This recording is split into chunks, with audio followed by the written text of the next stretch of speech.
Welcome to the Beat podcast. I'm MJ. With BD. And I just got one thing to say. Steph Curry. Greatness. That guy is crazy. Okay, so this past Saturday was the Warriors and the Oklahoma City Thunder. If you saw that game, you know what I'm talking about, but you can just give Steph Curry the MVP trophy now if you want to. I mean, it was that good. So right now, the Golden State Warriors have about 20 games left in the schedule. They've only lost 5. They're obviously going for the Bulls record, 72-10. I'm rooting against them because I'm a huge Chicago Bulls fan, but, they look unstoppable. I mean, Steph Curry has to be the best three-point shooter to ever play the game of basketball. In that game, he had the most threes in a game. I think he tied that one. He broke his own record for most single-season threes made. Okay, with 24 games left. They actually looked like they were going to lose the game. I mean, the Golden State Warriors are just so deadly. Stephen Curry is shooting 2 and 3 feet behind the three-point line and making them look like 15-foot jump shots. The guy's unstoppable. I don't know if anybody can stop him. When I think of great players, Michael Jordan, he's an all-around scorer. He's very athletic. LeBron James, another all-around scorer who's powerful. Stephen Curry is just the best three-point shooter to ever play the game. Yeah, he's got a long career left, so we'll see how much better he can be. I mean, the game ended, with him. The Warriors are losing in overtime. He shoots. He's closer to half court than the three-point line.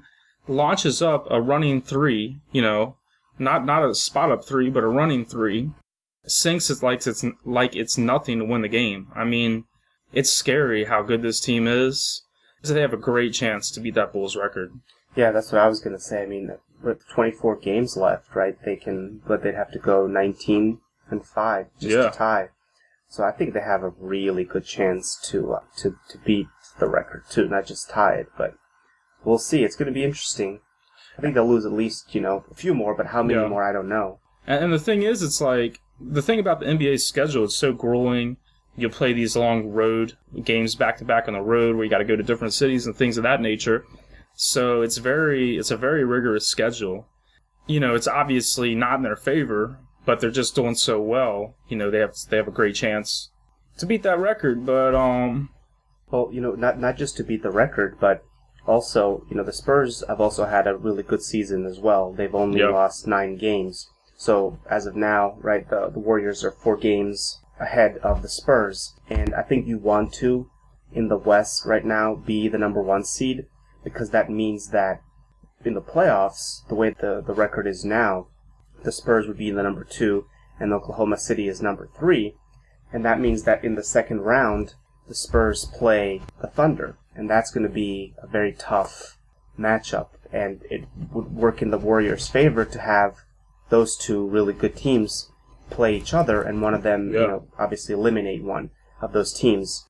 And a lot of people are saying that, the Thunder are probably going to beat the Spurs. And we'll see what's going to happen there. But it would be better, again, for the Warriors to just have those guys duke it out.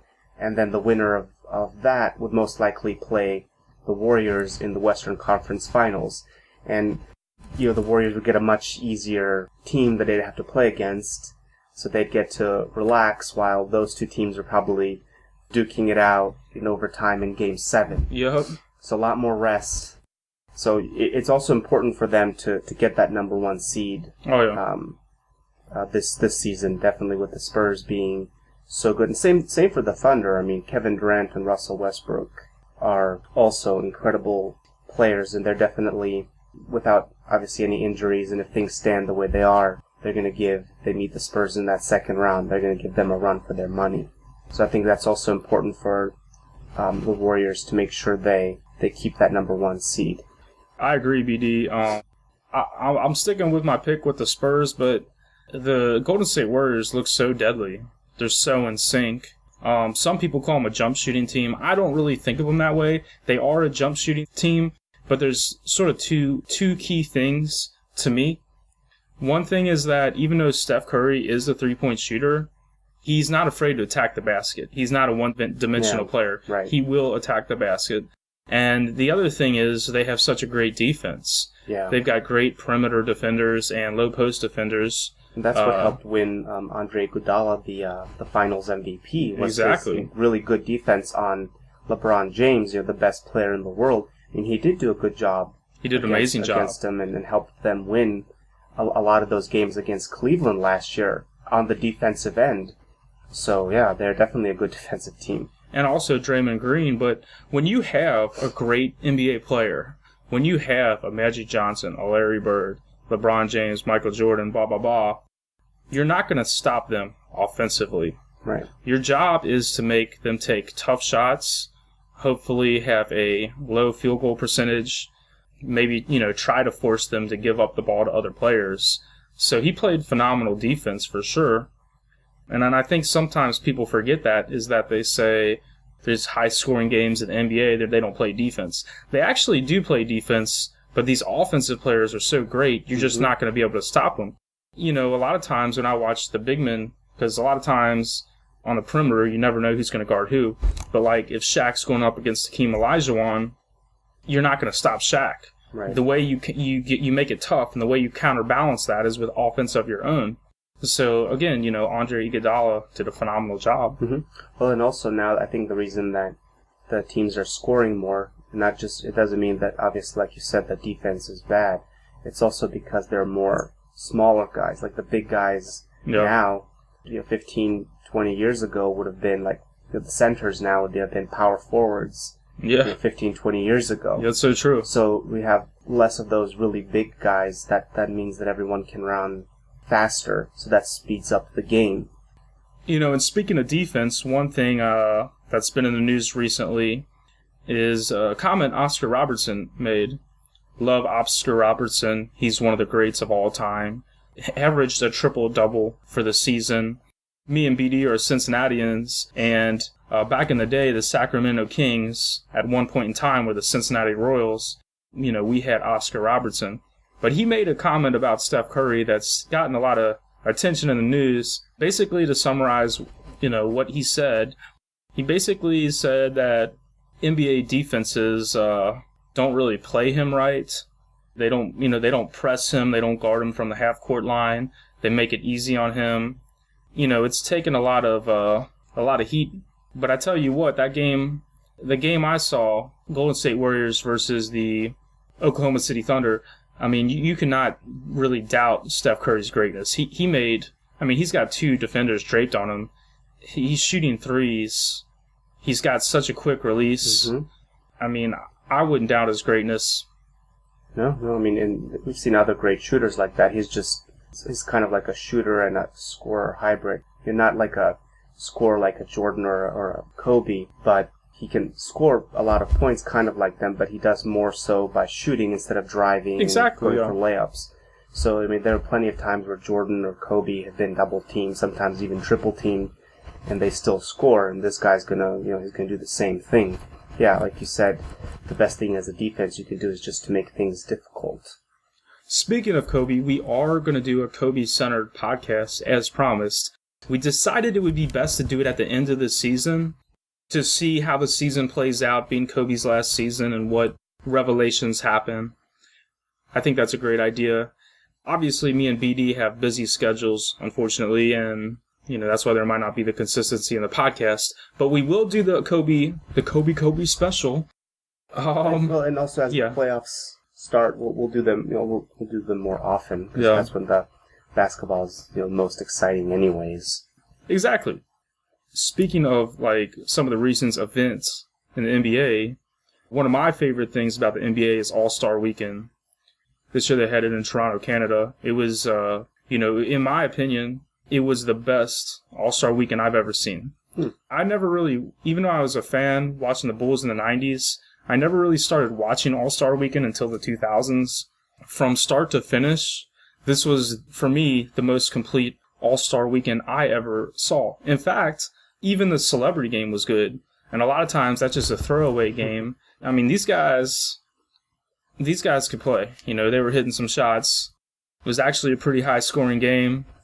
the All-Star Weekend is always a special time for the NBA to see all these greats play together and just interact, which they don't get to do in the course of the season. It was such a good All-Star Weekend. People actually say there's been an argument as to whether the slam dunk contest with Aaron Gordon from the Orlando Magic and Zach LaVine of the Minnesota Timberwolves was the best slam dunk contest ever. Wow. Like, two people, like, from the standpoint of competition, two people going against each other. And most people before that would say that the big one is Nick and Jordan, Dominique Wilkins and Michael Jordan going head to head. But, like, for me, the big difference is that Dominique Wilkins and Michael Jordan weren't just good dunkers, but they were the two of the best players in the league. Yeah, they were all-stars, or they were stars, yeah. So I think that's one thing Aaron Gordon and Zach LaVine have going against them is, they're solid players, but they're not the best in the league like Nick and Jordan were. They put on a great show. It was one of the best I ever saw. I thought that Gordon probably should have got a little bit of a higher score, but Zach LaVine did a great job and deserved to win it. His final dunk, he did a between the legs from the free throw line, okay? I mean, he had like a foot inside the free throw line, but he went between the legs and dunked it. So that's a pretty amazing dunk. That was amazing. One thing I'll say is, like, you get nitpicky about these dunkers, because at this point in time, we've seen everything from a dunk contest. And Zach LaVine has like a tall, lengthy body. He doesn't necessarily look as majestic some of the past dunkers, but the things he can do, man, they're amazing. Sure.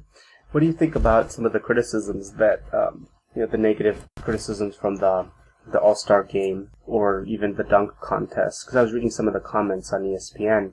I'm like, a lot of people didn't like that it was such a high-scoring game and there wasn't really any defense. And usually I see kind of in the last few minutes or in the last maybe half of the fourth quarter, defense picks up. Yeah. I remember that one where a few years ago when, like, Dwayne Wade break Kobe's nose or something. Yeah. That was an accident or something like that. But they play more defense. But this past one, even the last, I think it was maybe the last 2 or 3 years in a row, where each year they beat the record for how much they've scored. So a lot of people are not enjoying the game as much. So we're saying to maybe replace it with something like a 1-on-1 or a 2-on-2 tournament.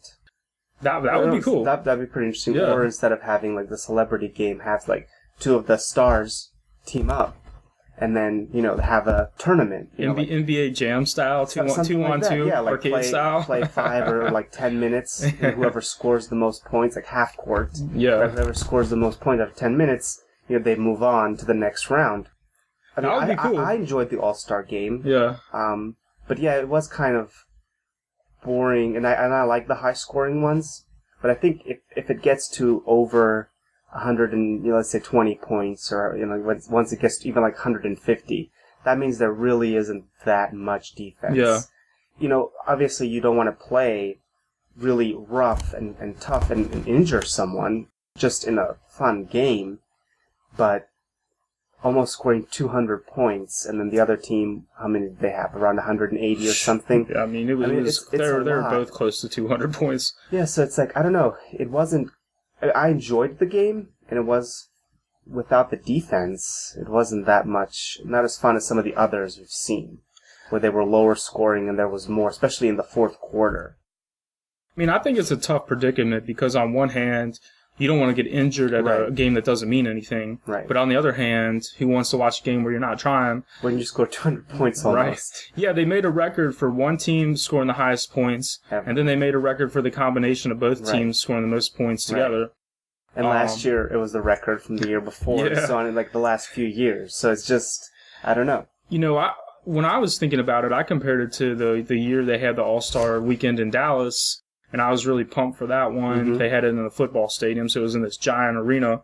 The stadium's so big that half the people in the stands were just watching the game on this giant screen they had and not actually on the court because they look like tiny ants. Right. But the thing for me was, like, that game was not exciting. What I liked about this game is, even though they didn't really play defense, like, they were hitting their shots. Yeah. They were hitting their shots. They weren't just jacking them up and missing them. I mean, I'm with you. My opinion was, like, usually they wait till the second half of the fourth quarter to start, playing defense. But it seemed like the West got ahead early, and the East could never catch up, and that's what that sort of sucked for the game. Were saying that we're defending the high score, and the no defense in the fourth quarter was the West had such a big lead. Yeah. But I mean, I don't know. So I still enjoy the All-Star games, but it would be pretty cool to see something like a 2-on-2 tournament.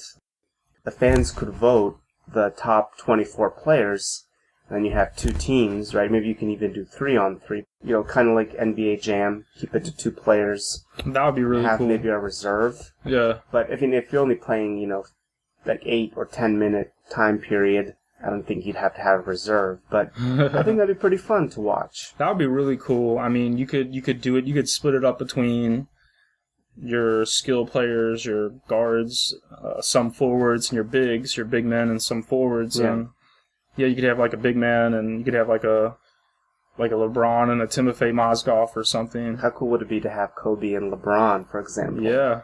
On team versus whomever else. Kobe. So that would be pretty cool. That would be cool. So Kobe, you shouldn't retire so that you can play in this crazy 2-on-2 tournament. But one thing I'll say that I really liked, especially with the slam dunk contest, is last year they tried something new. This really bothered me, is they had the announcers talking at the game while the players are doing the dunks. Like, obviously when you're watching it on TV, you can hear the announcers, but what they did that year was they actually had the announcers talking in the arena.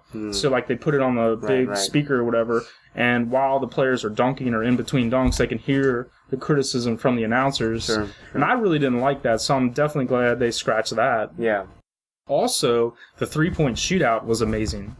That was a great contest, and not surprising, the Splash Brothers from the Warriors with the Klay Thompson and Steph Curry were the last two finalists, and Steph Curry won it last year. Yeah, Klay Thompson ends up winning it this year. It was pretty cool. But like my biggest complaint, and this is pretty much going to be the future. It didn't okay, I'm just going to straight up tell you what it is. They had the Kia logo on the All-Star Game uniforms. Doesn't bother me. It was like a small logo. What bothers me is they're probably going to have them on their regular uniforms at some point in time. I really hate that, to be honest with you. Kind of like they do in soccer or football. I mean, I don't want to root for the Chicago Viagra Bulls, you know what I'm saying? I hate that. I just hate it. And I get it, you know, some of these small market teams don't make as much money as the big teams, and that's why they do revenue sharing. But, I mean, I just despise it. I mean, to me, you got to have, like, some integrity. Everything can't be about commercialization. Commercialization? How do you... Commercialization. I'm an English major, so obviously I can't pronounce words. But yeah, man, I just despise it, and it's probably going to happen. And that's one of the things I fear about what's his name? Not Donald Sterling, Adam Silver. Oh, yeah. Adam Silver he's a new commissioner, so obviously he's going to try to make his mark on the league. I'm a little bit more reserved. I don't like to make changes just to make changes, and it's probably going to happen because it's just another revenue to make money. But I don't know. I don't want to see it on the uniforms.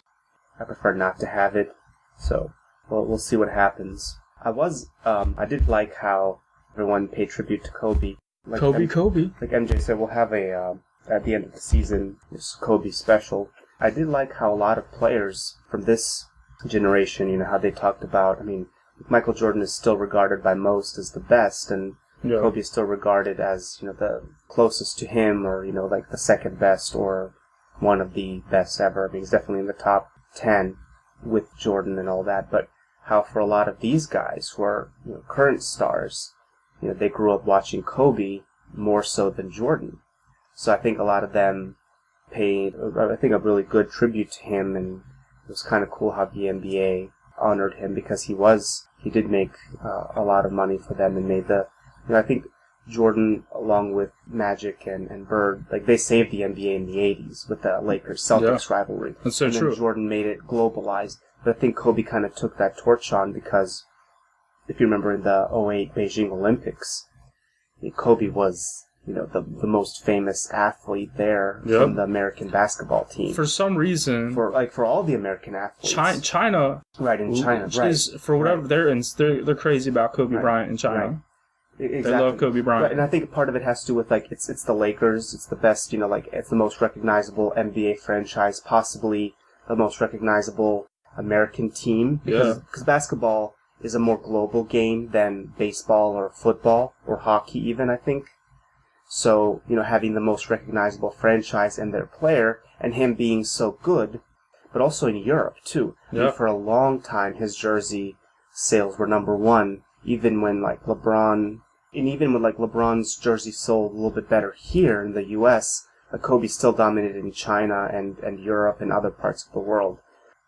I think it was good that the NBA paid tribute to him in that respect. The NBA is a master at making money from the sense that with LeBron especially, there's been so many alternate uniforms for the Cavs when he was with the Heat, because obviously they're going to make money off of him. But Kobe is just such a great player. I don't want to get super deep because obviously we'll have this discussion at the end of the season. But one thing I do want to say is, for the longest time, I despised Kobe Bryant, mostly because I don't jump on the hype train, and everybody's like, boom, he's better than Michael Jordan. He's a phenomenal player in his own right, and I agree with some of the analysis I've heard on TV who say just enjoy greatness. Right. I mean, it's fun to compare them, but some people just go crazy with it. Now that it's almost all said and done, Kobe has just been an amazing basketball player, and I mean, certainly, it's great that the NBA honors they're the great players, and what's really cool about the NBA, says a lot about the stars today, is that they all show their respect towards him. That's why I really hate seeing the Kobe on the Lakers, because I feel like I don't think it's wrong for a player to change teams necessarily. I was not for LeBron going to the Heat personally, because I just thought that it meant so much to that Cleveland franchise. But the thing is, it's like these teams, they're going to trade you if they think it's necessary. So I feel like you don't necessarily owe them. And I don't know. I just don't like seeing a great player like a Kobe Bryant on a horrible team because, I mean, in all honesty, it has nothing to do with him and really everything to do with the situation. Right. You put him on a good to great team like the Clippers or another team, and then everybody's talking about how great Kobe is this last season in the NBA. Sure. Because it's all about who's around you. They're going to make you get easier shots and stuff like that. Yeah, I think he probably would be averaging more points and having a better season if he had other great players to kind of take away. You can easily double team him now, and you don't have to worry about anyone else scoring on the Lakers. But the other thing I was going to just talk a little bit more about was a lot of those guys that were at the All-Star game, all of the best players. I think even LeBron, I said, anyone that's around 25 and younger, they did grow up watching him, and he was the one that had the most championships and been to the most finals. So, I think for a lot of these new great guys, he's their Jordan. Yeah. And he's there, and he's, right up there with the best of the best. I mean, in terms of points and finals appearances and championship wins, and I think he still had, was it the 7th best scoring season ever? The only guys that have had maybe a little bit, that have had better ones have been like Wilt Chamberlain when he had that 50-point per game season, and that's crazy. Jordan when he had that 37, and so Kobe's up there. I remember that one where he had 28 or 29 40-plus point games in a season. Yeah. So a lot of these guys, saw that, and it's going to be tough for anyone to replicate something like that scoring-wise. And Kobe's just so great. He's in such an unfair situation. He hasn't played in the league in a year. He's coming back from injury. Yeah. He doesn't, in all honesty, he doesn't even seem to be 100%. Sure. He's playing with guys like Julius Randle, who they've moved from starting spot to reserve spots because they thought it was Brian Scott thought it was detrimental to their career to have them starting because, maybe they weren't ready. I mean, it's just such an unfair situation. He's got to carry the load on this young team, but he's done a great job. Yeah. So we'll talk more about some of his accomplishments and great matchups that he's had, because there's a lot of cool even discussions we could have about, Kobe versus Tim Duncan. Yeah, for Tim Duncan obviously having the more consistent career, but Kobe Bryant had more success in a much shorter period of time. and all the great times they've gone head to head. We could talk about that definitely, because I think they've played each other in the playoffs, I think 6 times. So it'll be pretty cool to maybe talk a little bit about that, because Tim Duncan's probably going to retire pretty soon also, and that's another great, in my opinion, the best power forward ever. I mean, I give him one more year at the most, but I really believe that him and Manu Ginobili and probably Tony Parker will all retire after this season. And that's why I think, because they're so close, and I think those are the keys to the Spurs being, if they're going to be able to beat the Thunder, for example, in the second round. Because obviously we know that Kawhi Leonard and LaMarcus Aldridge are going to be good. Yeah. They're young guys, but obviously Kevin Durant and Russell Westbrook are, I think, like offensively at least, better. So they're going to be. Yep. But if the Spurs older guys play well, I think it's going to be, during a 7-game series, going to be tough for them to overcome all that. Plus they have David West, right? Yep. He's on there, yeah. So, I'm MJ. BD. Kobe.